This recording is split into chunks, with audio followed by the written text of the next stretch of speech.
Ingsun arso paring tutong ini Putih tomo siro tabirnono Do enguni caritane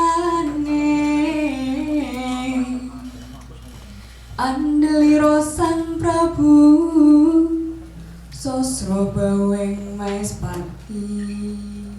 Assalamualaikum warahmatullahi wabarakatuh. Waalaikumsalam.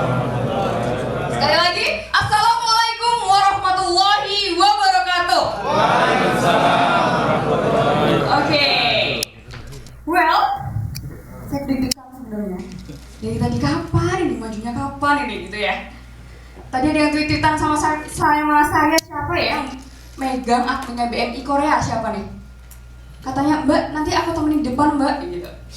Yo, jujur siapa, yo? Siapa? Oh, oke. Well, hari ini terima kasih sekali sebelumnya kepada Mbak Anis, Mas Teguh, Mas Yuda, Mas Marta, Mas siapa aja. Terima kasih atas kesempatannya di sini. Perkenalkan, saya Mutiara Hikmah Mahendra Data Asyari, biasa dipanggil Mutia, biasa dipanggil Ima, biasa dipanggil Ata, it's okay, terserah. Dan hari ini sebenarnya bingung juga nih mau bikin judulnya apa gitu. Nah, setelah mikir-mikir, ini barusan aja tadi malam saya bikin, tadi pagi. Maaf ya Mbak Anisnya telat ya, nggak apa-apa. Saya bikin judul, bingung, apa ya judulnya kira-kira yang tepat. Nah, ternyata saya pikir-pikir kayaknya ini nih judulnya. Bisa dibaca bareng-bareng ya? Apa? Judulnya apa? Rich in Dream, Rich in Action. Kalau misalnya Mutia bilang Rich in Dream, semuanya jawab? Mutia bilang Rich in Action? Oke, sekali lagi sambil semangat, sambil kepalin tangannya. Siap ya? Siap. Biar gak ngantuk. Oke, siap? Siap. Bantu ya? Dibantu. Bim salah bim. Oke, Rich in Dream, Rich in Action. Rich in Action, Rich in Dream. Oke, sebelum kita masuk ke presentasi, ada sedikit video. Silahkan Mas Teguh. Salah. Oke, gak apa-apa.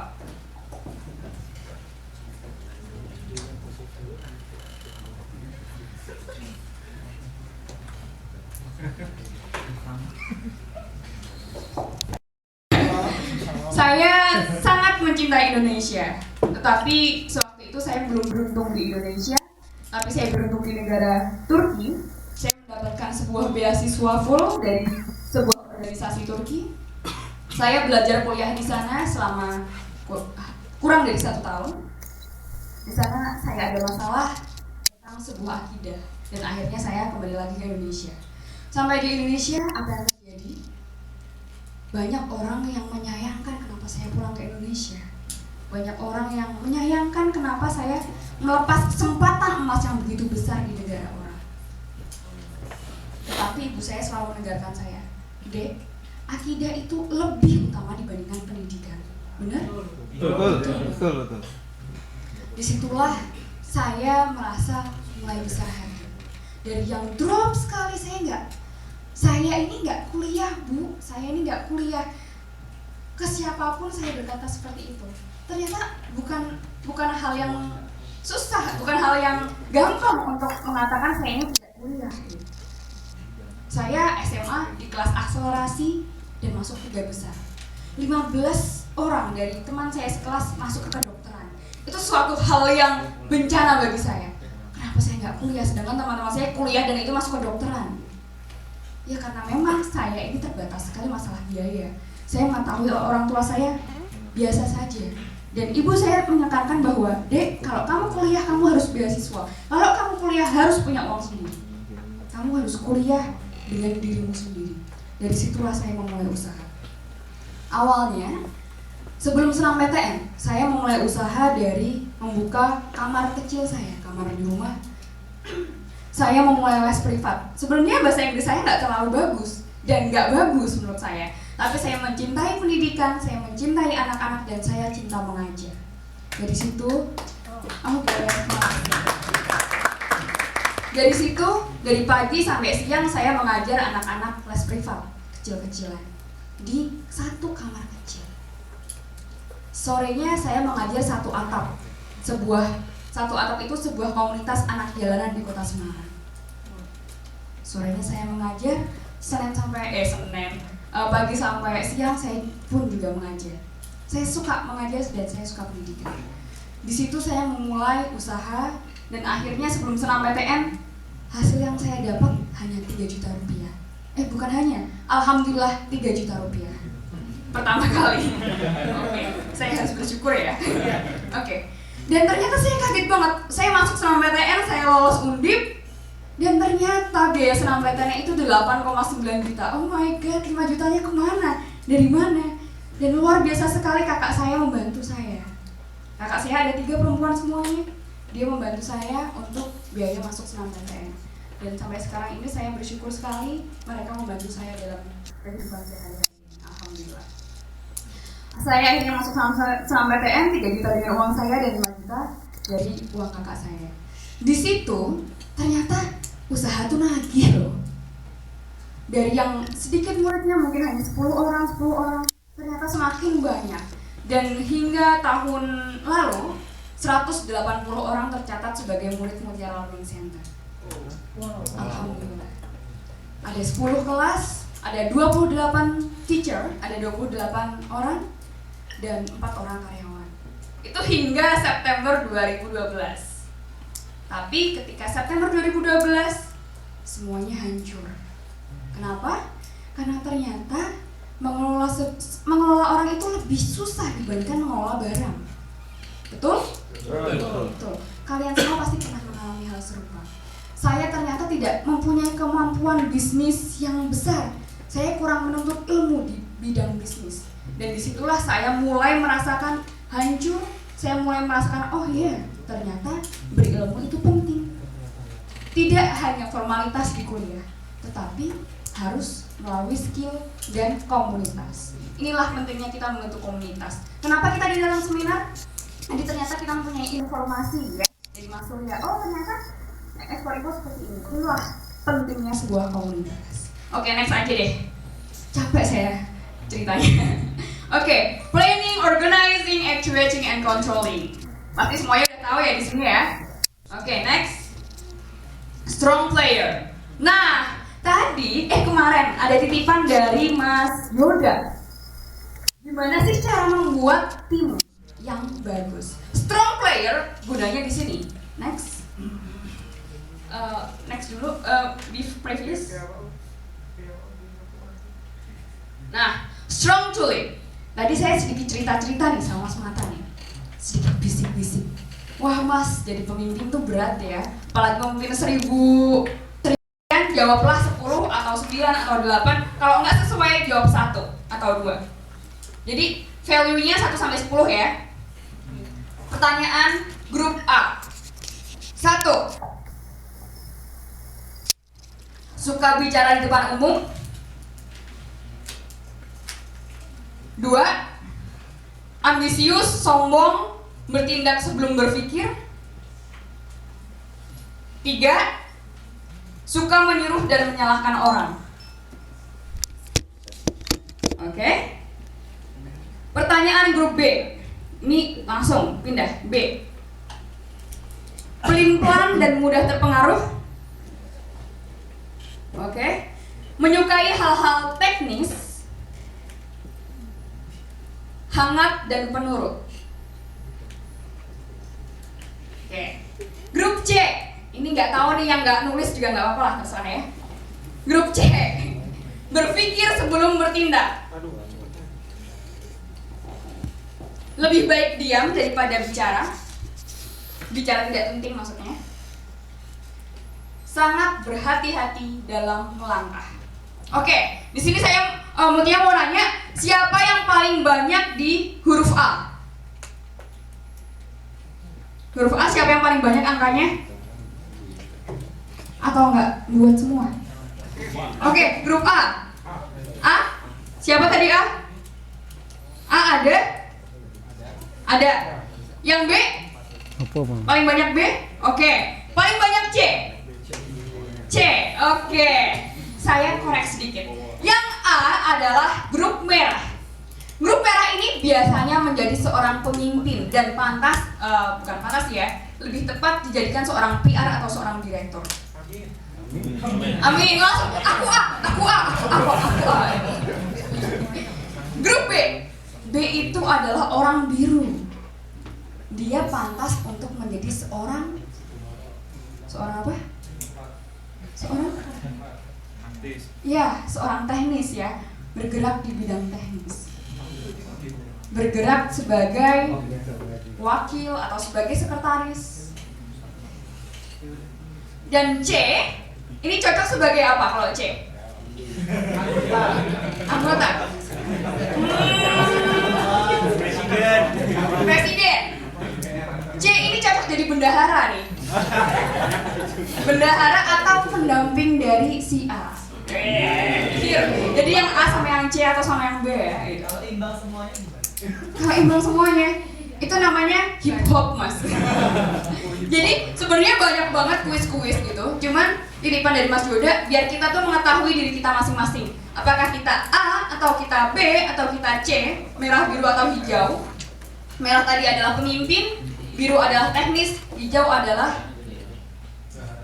ya maksudnya yang nasehatin pemimpin gitu ya. Hati-hati aja mono gitu. Ya. Jadi sebenarnya orang merah ini cocoknya sama orang hijau. Jadi saling melengkapi. Gitu. Nah, dalam strong player, apabila kita memberikan 100% kepada tim, maka tim akan memberikan 100% kepada klien. Klien akan memberikan 100% kepada company dan company akan memberikan 100% kepada kita sendiri. Beda halnya jika kita memberikan 90% kepada tim.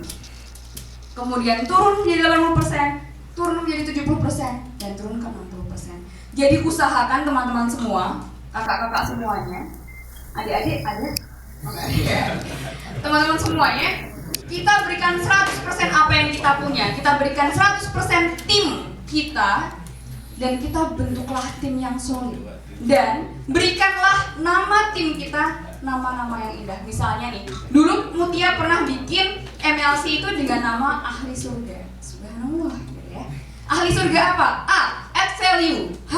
High performance. L. Low profile. I. Dan sebagainya. Pokoknya gitu.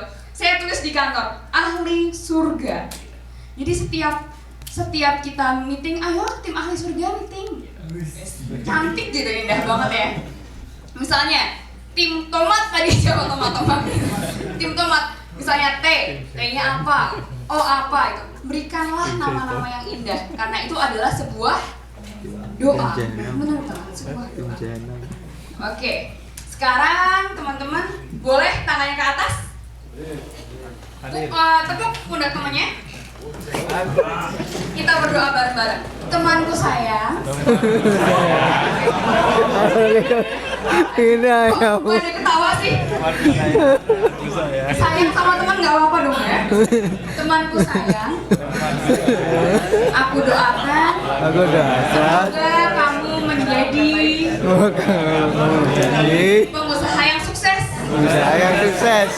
Orang yang kuat dan orang yang berkarakter. Oke. Sekarang tangan kirinya.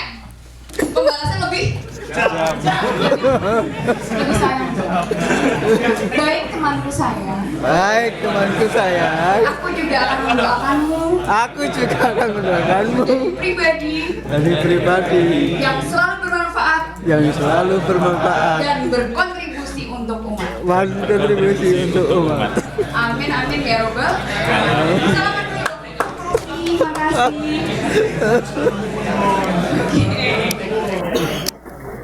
Well, next, karakter. Next aja mas. Bangsa yang besar adalah bangsa yang pintar, bangsa yang bermental kaya, bangsa yang mau belajar, bangsa yang punya sentimen nasionalisme, bangsa yang berani bermimpi. Oke, next aja kita perpendek. Miracle of Dream. Back to ultimate goal. Ketika, ini saya ada buku mimpi. Saya membuat target-target saya. Mungkin saya orangnya penuh target ya. Tapi ada juga yang ngapain sih mau ditarget-target kayak gitu. Tapi ternyata luar biasa ketika kita mempunyai sebuah mimpi dan kita catat dan selalu kita ingat hasilnya 75% tercapai. Mungkin ada yang bisa melihat dari jauh? Tidak. Ada ya? Oke. Jangan, ini rahasia saya, ini mimpi saya. Oke, mimpi bulan apa ini? Mimpi bulan Maret 2013. Oke. Wah, saya tuh tidak bermimpi untuk ke Korea ya. Jadi mimpi saya di sini masuk TV swasta nasional.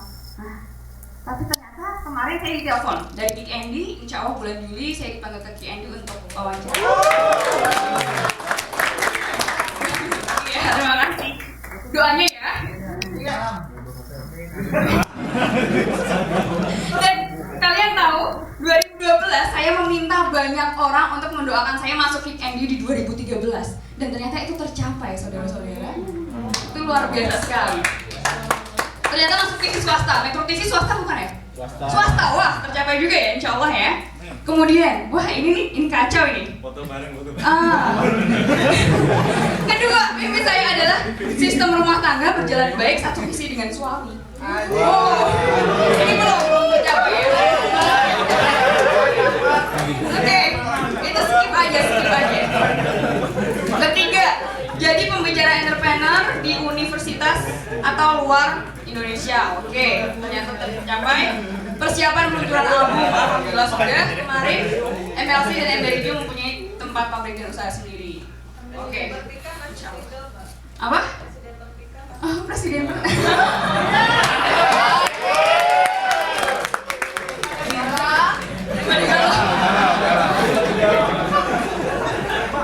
Ini ada teman saya yang melototin dari jauh ini ya. Teman saya. Perkenalkan, ini sahabat saya sejak SMA. Ada Yul dan Agesti. Hai. Kadang dia ini sering sekali dianggap orang Korea, wajahnya Korea gitu ya. Dan dia adalah penuntun map saya. Dia itu pintar banget membaca peta. Dan yang saya belajar dari sahabat saya ini, dia ini Dora. Bener banget. Dia ini pertama jago bahasa Inggris, jago banget. Dia udah keliling kemana-mana. Dan kedua, dia ini sayang sekali sama orang tua. Bahkan yang saya ingat tadi kemarin dia bilang, besok saya pulang ke Indonesia mau beliin emas buat mama. Amin. Doain bareng-bareng ya. Amin ya rabbal alamin. Bisa beli emasnya di sini, koneksinya langsung ya. Bisa buat pulang nanti. Amin ya rabbal alamin. Ternyata small banget dunia itu, kecil banget. Oke, itu sedikit tentang mimpi saya. Vision, dreams, tool. Ketika kita mempunyai ultimate goal seperti apa, dreamingnya seperti apa, dan toolsnya seperti apa. Oke, be creative. Next, nah ini ada sedikit kuis, sedikit permainan. Ini ada dua lukisan seorang pelukis ternama. Ada yang tahu lukisannya siapa? V dan P, kita anggap V sama P ya. Kalau orang Sunda ada P sama P jadinya. P sama P ya. Oke, dari dua lukisan ini, mana yang lebih bagus? V, oke. Next, lukisan V atau P? V, oke. Next, V atau P? V. Oke. Previous. Nah, boleh nggak ini sedikit cerita lagi? Boleh. Boleh nggak? Boleh. Harus dibentak dulu apa? Oke. Ada cerita ini sangat inspiratif sekali dari guru saya. Guru saya itu Pak Dodi Zulkifli. Gurunya Pak Dodi itu Pak Tung Desem. Gurunya Pak Tung Desem itu Robert Kiyosaki. Gurunya udah capek ya. Oke. Nah, cerita ini sangat inspiratif. Bagaimana kita memulai usaha adalah menjadi seorang yang kreatif. V dan P. Kita banyak di sini menilai bahwa lukisan V lebih bagus dari lukisan P. Tapi kalian tahu ini adalah lukisannya Van dan siapa saya lupa, dan P adalah Pablo Picasso. Oh, ternyata Pablo Picasso lukisannya kayak anak TK ya. Dan ternyata di akhir hidupnya V, lukisan si Van ini, dia hidupnya nolongso banget. Apa sih bahasa Indonesianya? Menderita sekali. Menderita sekali. Dia memotong telinganya, dan memberikan telinga itu kepada pacarnya, kepada orang yang dia sukai. Ya Allah, sakit banget lagi. Saking dia tuh nggak punya uang buat membuat si cewek ini tertarik sama si cowok, sama si Van ini.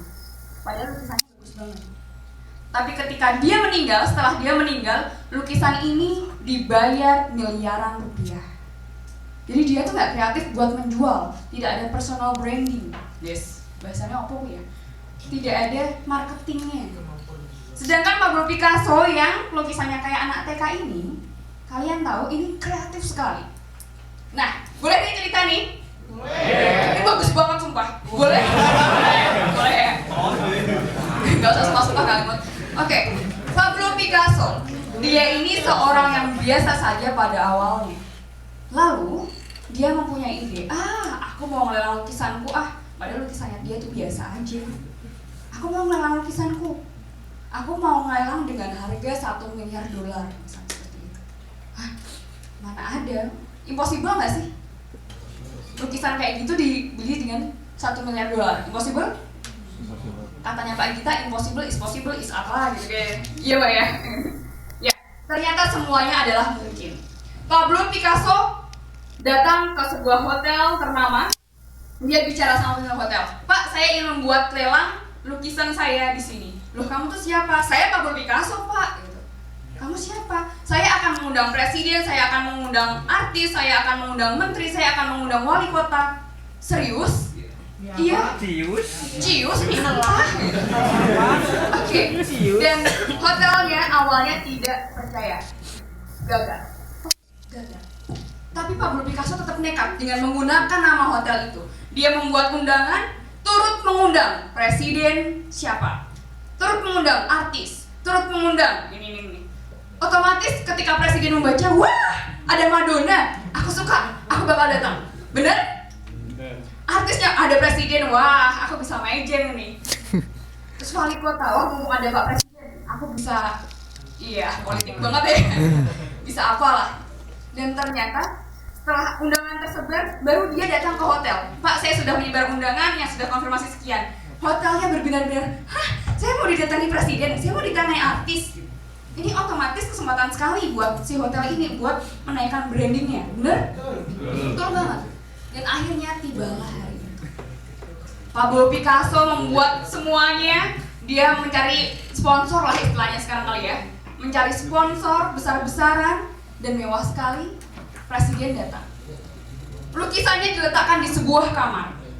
Apa yang dikatakan Pablo Picasso pertama kali? Presiden datang. Pak Presiden, Anda adalah presiden pertama yang melihat lukisan saya. Lukisan ini akan saya jual dengan harga 500 juta dolar. Oh iya, saya akan berusaha untuk mendapatkannya. Presiden bilang gitu. Kemudian datanglah artis. Wow, Anda adalah artis cantik pertama. Bedanya apa? Presiden pertama, artis cantik pertama. Kreatif ya? Iya. Wali kota datang. Anda adalah wali kota pertama. Padahal mereka ngira mereka adalah orang pertama yang melihat lukisannya. Cuman perbedaannya di mana? Di kata-kata aja. Anda adalah wali kota pertama, artis cantik pertama. Ternyata permainannya hanya di situ saja. Oke. Dan saat itu lukisan dia dipampang dan banyak orang yang saya dan akhirnya terjual dengan harga X dolar. Banyak sekali, saya lupa nominalnya berapa. Dan itu Pablo Picasso sumbangkan semuanya ke panti asuhan. Luar biasa? Luar biasa sekali. Kontribusi perbandingan dengan berkelimpahan. Kemudian dengan marketing yang seperti itu, Pablo Picasso otomatis citranya naik, benar? Dijualah lukisan kedua dan harganya tidak jauh dengan lukisan pertama, saudara-saudara. Kreatif banget ya, banget. Gitu, Mas Dika doang kayaknya speak up. Kreatif nggak? Banget. Aduh, Mas Dika udah sampai banget, muat banget. Gitu. Masa ya? Dia bilang kalau aku tuh bosen, masa aku ngeliat kamu di sini gitu. Dia terpaksa untuk datang ke sini. Terima kasih ya, terima kasih banget ya. Gitu. Oke.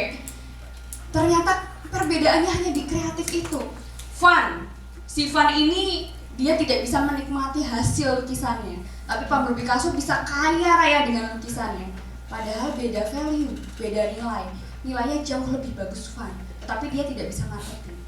Jadi hal yang biasa saja bisa menjadi luar biasa. Is it possible? Possible. Oke, nah. Oke, next aja, next. Nah, strong why. Nama orang yang menunggu kesuksesan kita. Saya boleh cerita lagi? Oke, saya cerita. Kenapa sih kita harus sukses? Pertama adalah mungkin kita ingat dengan beberapa orang yang mempunyai akses ke kita. Mungkin